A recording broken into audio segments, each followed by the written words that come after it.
시청자 여러분 안녕하십니까? VOA 뉴스투데이 시작합니다. 미국과 한국이 북한에 점증하는 군사 위협에 대비한 새로운 작전 계획을 마련할 것으로 전해졌습니다. 미국 내 한반도 군사 전문가들은 핵무기를 탑재할 수 있는 북한의 미사일 역량 진전을 주된 배경으로 꼽으면서 미국과 한국의 이 같은 방침은 전시작전 통제권 전환 작업을 진행 중인 시점에 시작된다는 점에서 주목해야 한다는 지적도 나왔습니다. 첫 소식 이조은 기자가 보도합니다. 한국을 방문한 로이드 오스틴 미국 국방장관과 동행 중인 국방부의 고위 관계자는 한국 도착 전 전용기 내에서 미국과 한국이 북한에 대한 새로운 작전 계획을 수립하기 위한 전략 계획 방침을 이번 주 발표할 것이라고 밝혔습니다. 북한은 핵 능력을 발전시켜왔고 지난 몇 년간 전략적 환경이 변화했다고 말하고 북한의 즉각적인 위협에 따른 것은 아니라면서도 기존 대북 작전 계획이 수립된 건 10년가량 지나 개정된 작전 계획을 보유하는 것은 적절하고 필수적이라는 겁니다. 미국 내 군사 전문가들은 핵무기를 탑재할 수 있는 북한의 미사일 역량 진전을 주요 배경으로 꼽으면서 북한의 핵미사일 역량이 통합적으로 진전됨에 따라 북한에 대한 새 작전 계획 수립 필요성이 생겼을 것으로 분석했습니다. It's not just the missiles, it's the fact that the missiles now have nuclear weapons. So the last plan guidance was issued in 2010. At that stage, North Korea probably couldn't have delivered a nuclear weapon to a target. But now they potentially can. 베넷 선임연구원은 특히 북한의 최근 탄도미사일 실험에 주목하면서 북한이 핵무기 탑재 미사일로 공격하려는 한국의 공군은 12개 공군기지에 배치돼 있고 이들 기지의 수는 45기의 핵무기를 갖고 있을 북한이 쉽게 공격할 수 있는 매우 적은 규모라고 지적했습니다. The cruise missiles that they tested may not be able to carry nuclear weapons, but the ballistic missiles they tested almost certainly can, and they can reach anywhere in South Korea. 앞서 미국 국방부 고위관리는 북한의 미사일 역량 진전으로 영내 안보 환경이 변화하고 있다고 지적한 바 있습니다. The Democratic People's Republic of Korea, DPRK, continues development and deployment of more capable intercontinental ballistic missiles that have destabilized and reshaped the security environment in East Asia. 한미 연합사 작전참모 출신인 민주주의 수호재단의 데이빗 맥스웰 선임연구원은 전시작전 통제권 전환과의 연계성을 주목했습니다. 미한 작전계획은 여러 요인 때문에 정기적으로 수정 보완되지만 이번 방침은 양국이 전작권 전환을 지원하기 위한 최상의 운용 계획과 역량을 갖춰야 하는 시점에서 이뤄져 중요하다는 겁니다. 맥스웰 선임연구원은 그러면서 새 작전 계획은 억제가 실패할 경우 전쟁을 막기 위해 미한 연합군을 어떻게 최적화하고 한국을 보호할지, 또 북한의 핵무기와 미사일을 넘어 북한 정권의 본질과 목표, 전략 등 모든 상황을 고려해 작성돼야 한다고 강조했습니다. VOA 뉴스 이조은입니다. 유엔이 진행 중인 여성폭력 추방 캠페인에 탈북 여성들이 참여해 군대 내 성폭력 등 북한 여성들이 겪고 있는 여러 폭력 피해를 알렸습니다. 북한 지도부는 앞서 여성에 대한 폭력을 종식하는 조치를 취하라는 유엔 등 국제사회의 권고를 지지한다고 밝혔지만 실질적인 이행이 없다는 비판이 계속 나오고 있습니다. 김영권 기자가 취재했습니다. 워싱턴의 민간단체인 북한인권위원회가 최근 공개한 동영상입니다.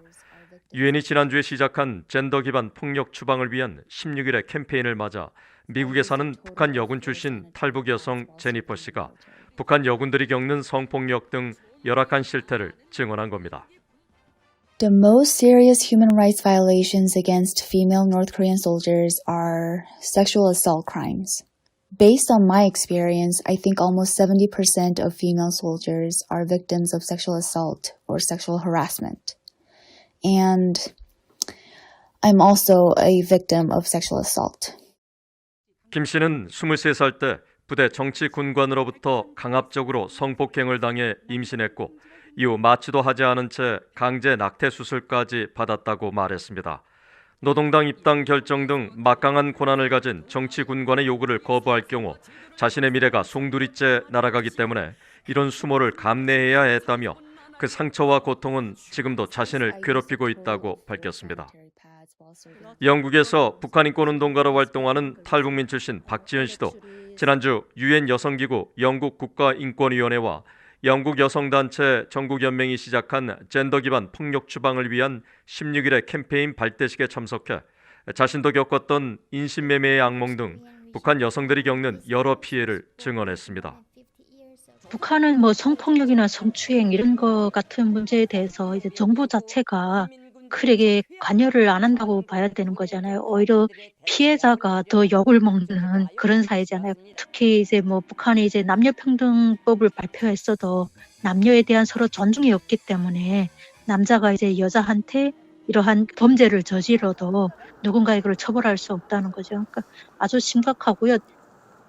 박지연 씨는 그러면서 북한 남성들이 남아프리카 공화국을 민주화로 이끈 넬슨 만델라 전 대통령의 부인이자 인권운동의 대모로 알려진 위니 마디키잘라 만델라 여사의 말을 기억하길 바란다면서 한국 정부와 국제사회가 성인지 감수성과 성폭력 등 모든 형태의 폭력에 대해 인권의식이 없는 북한 주민들에게 교육적 차원의 외부 정보를 적극 보내야 한다고 강조했습니다.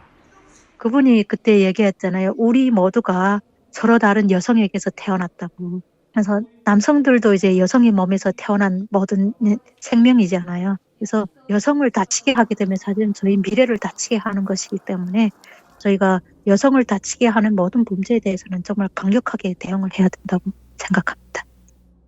국제인권단체들은 북한의 형법은 상관의 위력에 의한 성폭력에 대해 2년 이하의 징역이나 엄중한 경우 5년 이하에 처하도록 돼 있지만 관리들의 부패와 위력, 가부장적 문화 때문에 제대로 이행되지 않는 게 큰 문제라고 지적했습니다.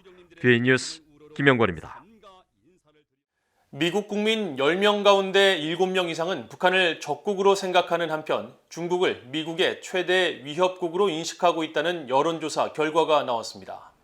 로널드 레이건 대통령 재단이 미국 시민 2,523명을 대상으로 지난 10월 25일에서 11월 7일 사이에 진행해 1일 공개한 여론조사에 따르면 12개 나라에 대한 호불호를 묻는 항목에서 북한을 적국으로 꼽은 응답은 78%로 가장 높았고 이어 중국과 러시아가 각각 65%로 나타났습니다. 또 어느 나라를 미국의 최대 위협으로 생각하느냐는 질문에는 응답자의 52%가 중국을 지목했고 14%는 러시아를, 12%는 북한을 꼽았습니다. 또 미국이 군사 역량을 집중해야 할 지역으로 37%가 중국, 일본, 한국 등 동아시아를 꼽았고 이어 17%는 이란, 시리아 등 중동 지역을, 9%는 인도와 파키스탄, 아프가니스탄 등 남아시아 지역을 지목했습니다. 미국은 한국전쟁에서 실종된 미군의 신원 확인에서 최대한의 성과를 내기 위해 여전히 노력하고 있으며 현재까지 북한에서 실종된 미군 516명의 신원을 확인했다고 밝혔습니다. 미국 국방부 전쟁포로 실종자 확인국 DPAA에서 한국전 참전용사 신원 확인 프로젝트를 이끌고 있는 베로니카 키스 박사는 30일 관련 VOA의 질문에 이같이 답하고 특히 2018년 싱가포르 정상회담 합의에 따라 북한이 송환한 55개 상자에서는 현재까지 79명의 신원이 확인됐다고 설명했습니다. 키스 박사는 이어 북한은 2019년 이후 지난 3년 동안 DPAA 측의 소통 시도에 모두 응답하지 않고 있다면서 하지만 DPAA는 기회가 온다면 지금이라도 북한에서 활동을 재개하기 위한 준비가 돼 있다고 강조했습니다. 6.25 한국전쟁 국군 포로들과 탈북민들의 트라우마를 치료하고 위로하기 위한 한국 내 북한 인권단체 정기 공연이 1일 서울에서 열렸습니다.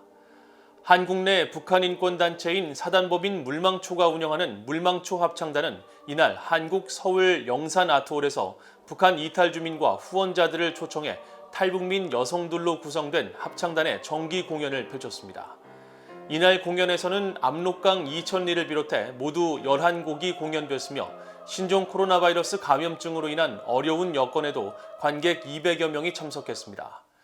30여 명의 탈북민 출신 단원들로 구성된 물망초 합창단은 탈북 과정에서 생긴 정신적 상처를 치유하기 위해 지난 2015년 창단했으며 북한 내 열악한 인권 현실과 종교 자유 박해 실태를 알리는 다양한 활동과 공연을 지속적으로 펼쳐왔습니다. 이상으로 VOA 뉴스투데이를 모두 마칩니다. 시청해주신 여러분 고맙습니다.